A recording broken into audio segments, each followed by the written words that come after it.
जय गुरु जी। शुक्राना गुरु जी, अनंतम शुक्राना हमारे गुरु जी महाराज का। ओम नमः शिवाय। शिव जी सदा सहाय। ओम नमः शिवाय। गुरु जी सदा सहाय। शुक्राना, अनंतम शुक्राना। जितने शुक्राने करें हम परमात्मा के उतने ही कम है, क्योंकि हमारे सामने जो महाशिव, जो पूर्ण गुरु के रूप में इतनी प्यारी शक्ति, इतनी डिवाइन एनर्जी हमारे जीवन में जब एंटर कर जाती है, तो शायद बहुत सारी ऐसी आप हमारी सोच हो सकती है, या फिर हमारा जो भी थॉट प्रोसेस है, या कुछ भी जो कुछ भी चलता है ना, वो जो नेगेटिव रास्ता होता है वो कन्वर्ट होके अपने आप पॉजिटिव एनर्जी के साथ पॉजिटिव रास्ते पर चलने लगते हैं। पहले बहुत जगह अटकते थे, बहुत जगह सोचते थे अरे ये क्या हो गया, अरे वो क्या हो गया, लेकिन कहीं ना कहीं वो परमात्मा अब हमें ये समझाने लगा है कि जब तुम्हारी चलनी ही नहीं है तो तुम चिंता करके क्यों बैठते हो, और धीरे धीरे धीरे अपने आप को सुधारते हुए, अपने अंदर ही चेंज लाते हुए हमें आगे बढ़ना है। ये हमारा गुरु, हमारा जो इतना प्यारा डिवाइन ऑरे के साथ, डिवाइन एनर्जी के साथ जो हमें प्रोटेक्ट करते हैं, जो हमारे जीवन को ब्लेस करते हैं, उससे बेहतरीन कुछ हो ही नहीं सकता। और उसी तरह से हमें आगे आगे चलते जाना है, रुकना नहीं है, उसका नाम लेना है, उसको याद रखना है और बढ़ते जाना है। रास्ते बंद होते हैं, कोई कर देता है, कोई करवा देता है, कोई फर्क नहीं पड़ता। इस सोच से ही बाहर निकलना है। सब कुछ हमारे कर्मास पे है। और सच में जब वो भगवान साथ में होते हैं ना, जब वो डिवाइन एनर्जी हमारे साथ में है, तो कहीं ना कहीं ये हमें सिखाती जाती है, अरे ये रास्ता बंद हो गया, कोई बात नहीं, साइड ट्रैक ले लो, वहां से निकल जाओ। तो रास्ते वो अपने आप दिखाते जाते हैं, खोलते जाते हैं, बनाते जाते हैं। कोई ऐसी चीज है ही नहीं जो हमारे महाराज के चरणों में जाने के बाद हमारे जीवन में हमें लगे कि इम्पॉसिबल है। वो इम्पॉसिबल शब्द ही हमारे गुरु की डिक्शनरी में नहीं है। वो हमें हर तरीके से बचाकर, किस तरीके से हमें जीवन जीना सिखाते हैं, रियलिटी में जीना सिखाते हैं कि जीवन है क्यों। और सच में कुछ भी हो जाए, कभी हिम्मत नहीं हारनी, कभी हमें होपलेस नहीं होना, हमारे लिए बहुत बड़ा लेसन और सीख भी है कि हमें अपने जीवन में जब आगे बढ़ना है तो ये सब कितना इम्पोर्टेंट हो जाता है सीखना।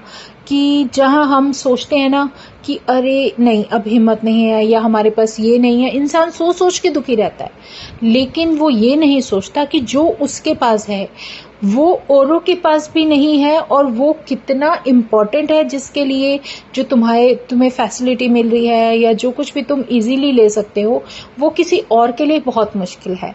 तो अपने आप को संयमित रखते हुए आगे बढ़ना है। और एक बहुत प्यारा प्रसंग जो गुरुजी ने, जो शायद जीवन में सीख लेने के लिए, या ऐसे कह लो कि इसको सत्संग भी कह सकते हो, गुरु का एक बहुत बड़ा कृपा वाला आशीर्वाद भी कह सकते हो, एक डिवाइन सत्संग है जो कि हमें बहुत सीख और प्रेरणा देता है।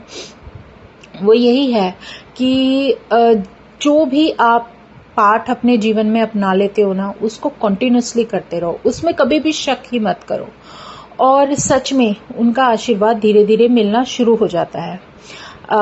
एक सत्संग मैं शेयर करती हूँ, गुरुजी ने याद दिलाया, बहुत प्यारा है, बहुत डिवाइन है। जैसे कहते हैं ना, हम शब्द सुनते हैं, हम गुरुवाणी सुनते हैं, तो उसी में ये सीख हमें मिली है। एक व्यक्ति था जो गुरुद्वारे के सामने बैठा, इस चिंता में था, इस टेंशन में रहता था कि मेरा क्या होगा, क्योंकि वो एक्चुअली बहुत गरीब होता है, और वो इतना गरीब होता है कि उसके मन में सिर्फ यही रहता है कि मेरा कल कैसे बीतेगा, मैं आगे क्या करूंगा, मैं अपना जीवन कैसे करूं, मैं क्या करूं, यही सोचते सोचते सोचते सोचते वो टेंशन में, चिंता में रहता था। तो जैसे गुरुद्वारे के बाहर जैसे वो थे, गुरु के घर के सामने, वो इसी चिंता में सीढ़ी पे बैठा हुआ था। तो वहाँ से एक वही हमारी डिवाइन शक्ति किसी भी रूप में कहीं भी कैसे भी जा सकती है। वो जब उनसे बात करते हैं कि भैया तुम इतने परेशान क्यों लग रहे हो, तो वो व्यक्ति मुस्लिम था और सच में गुरु के सामने कोई कास्ट और कुछ भी मायने नहीं रखता। उनके लिए सिर्फ अपना भक्त ही मायने रखता है। और बहुत प्यारी डिवाइन एनर्जी होती है ये, जो हमें ये समझाने की कोशिश करती है कि तुम भेदभाव जो मर्जी कर लो, लेकिन मेरे लिए तुम सब बराबर हो। चाहे कुछ भी हो, कोई भी व्यक्ति हो, किसी भी धर्म से हो, सब भगवान के लिए एक बराबर है और छोटा बड़ा भी कुछ नहीं होता। तो उस व्यक्ति ने कहा कि मेरा नाम ये है, उसने मुस्लिम नेम बताया और गुरु ने कहा तो बताओ क्या है। कह रहा मैं 2-3 दिन से यहाँ रेगुलर खा रहा हूँ और अभी मुझे पता चला है कि कुछ दिनों बाद यहाँ पर ये जो गुरु की सेवा के रूप में जो ये स्थान है, ये जो है ये यहाँ पर नहीं रहेगा, ये कहीं और चला जाएगा या बंद हो जाएगा, ऐसा कुछ सुनने में आ रहा है।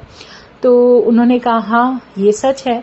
तो वो कहने लगे फिर मेरा क्या होगा, मैं तो बहुत गरीब हूँ, मैं तो पता नहीं मेरा क्या होगा। मैं तो यहाँ पर खाने के लिए 2 टाइम आ जाता हूँ तो काम चल जाता है, गुरु के आगे वहाँ जो काम मिल जाता है वो कर लेता हूँ और फिर थोड़ा बहुत खाना जो मिल जाता है उससे काम चला लेता हूँ।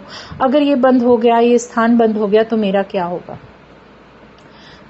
तो कहते हैं तो तुम क्या चाहते हो। तो वो कहने लगे कि मुझे बस कोई ऐसा रास्ता बता दीजिए महाराज कि मैं अपने जीवन में कुछ कमा सकूं, कुछ ऐसी मेहनत शुरू कर दूं, कुछ ऐसा काम कर दूं जिसको करके मैं अपने जीवन में अपने लिए कुछ बन सकूं। तो गुरु महाराज उसको देखते हैं और कहते हैं ठीक है, तुम्हारा भाव बहुत अच्छा है कि तुम कुछ मेहनत करने के लिए कह रहे हो और वो मेहनत करने के लिए मैं तुम्हें एक रास्ता बताता हूँ। एक पेपर और पेन लेकर मेरे पास आओ, मैं 2 लाइन लिख कर दूंगा, वो तुम स्मरण करते रहो। तो वो उसको 2 लाइनें लिख कर देते हैं, वो भी हमारे शब्द से ही रिलेटेड है, हमारे पाठ से ही रिलेटेड है। वो लिख कर दे देते हैं, कहते तुम एक कोना पकड़ लो और वहां बैठकर बोलना शुरू कर दो, जो कुछ हो रहा है होने दो, कोई परवाह मत करो, उस भगवान का स्मरण शुरू कर दो। कौन सा दिन होगा, कौन सा पल होगा जब परमात्मा तुम्हारी अरदास सुन के तुम्हारी वो सब जरूरतें जो तुमसे रिलेटेड है या तुम्हें कोई रास्ता अगर उन्हें बख्शना होगा तो वो बख्श देंगे। बहुत प्यारा हो रहा है। और उस व्यक्ति को ऐसा मिलता है, ऐसा लगता है कि जैसे पता नहीं उसे कितनी बड़ी खान मिल गई, और सच में एक विश्वास उसे बहुत बड़ा मिल जाता है। और उसके हाथ में जो लिखा हुआ वो कागज के ऊपर बहुत प्यारा जो गुरु का दिया हुआ एक संदेश था वो मिल जाता है। वो उन्हें जपना है, बस ये ड्यूटी मिल जाती है। वो वहीं गुरुद्वारे के सामने एक कोने में बैठ जाते हैं और अपने भगवान का वो जो लिखा हुआ था वो उसको पढ़ते ही रहते हैं। फिर वो खो जाते हैं उसमें, बस पढ़ना है पढ़ना है पढ़ना है। ऐसे ही 2-3-4 दिन बीत जाते हैं। एक व्यक्ति वहां से जा रहा होता है जो कि एक बहुत बड़ी उसका, इसको फर्म कह सकते हो या कुछ भी कह सकते हो, उसका मालिक था। उसने कहा भाई तुम यहाँ बैठे बैठे, उसके मन में जिज्ञासा हुई, और ये उनके मन की जिज्ञासा नहीं थी, ये उस परमात्मा का दिया हुआ वो रास्ता, वो जरिया था जो उसको उनसे बात करने के लिए मजबूर कर देता है। वो कहते हैं तुम यहाँ बैठे बैठे क्या पढ़ते रहते हो। तो वो फिर भी उसकी तरफ ध्यान नहीं देते और पढ़ते रहते हैं पढ़ते रहते हैं पढ़ते रहते हैं। तो कह रहे फिर उन्होंने कहा कि नहीं, मैं ये अपने परमात्मा का नाम जप रहा हूँ, तो मुझे वैसे किसी काम की तलाश है, लेकिन मेरे ही भगवान ने मुझे ये आज्ञा दी है कि मुझे ये पढ़ना है। तो वो कहीं ना कहीं उनके मन में ऐसी दया आ जाती है, ऐसा भाव आ जाता है। तो वो मालिक उनसे कहते हैं कि ये मेरी जो कारखाना है यहाँ का एड्रेस है, तुम यहाँ पर आ जाओ, जो भी काम मिलेगा, मुझे एक ऐसे व्यक्ति की तलाश है जो भी वहाँ लेबर काम कर रही है उन सब के ऊपर वो अपनी नजर रख सके। तो मेहर है गुरुजी महाराज की, ये सब कुछ उन्हीं की आज्ञा से हो रहा था, क्योंकि उन्होंने भी देखा कि जो व्यक्ति मेहनत करना चाहता है ना, उसका साथ हमेशा भगवान देता है। और ये उसके लिए एक रास्ता मिल जाता है। वो बड़ा खुश होता है कि मालिक ने तो इतनी जल्दी मेरी सुन ली, मुझे नौकरी दिला दी, वरना मैं जगह जगह नौकरी के लिए जाता हूँ तो मुझे धक्के देकर बाहर निकाल देते हैं। तो वो वहाँ पर काम करना शुरू कर देते हैं और धीरे धीरे जब उनकी मेहनत होती है, वो नाम भी जपते हैं और काम भी करते हैं, नाम भी जपते हैं, काम भी करते हैं, तो वो जो स्थान होता है ना, वो इतना ब्लेस्ड हो जाता है जहाँ पर वो ये सब कर रहे होते हैं कि वहाँ पर तरक्की अपने आप होने लगती है। जो उनको उस कारखाने के मालिक को जो पहले प्रॉफिट होता था, उससे भी कई ज़्यादा गुना होके मिलता है।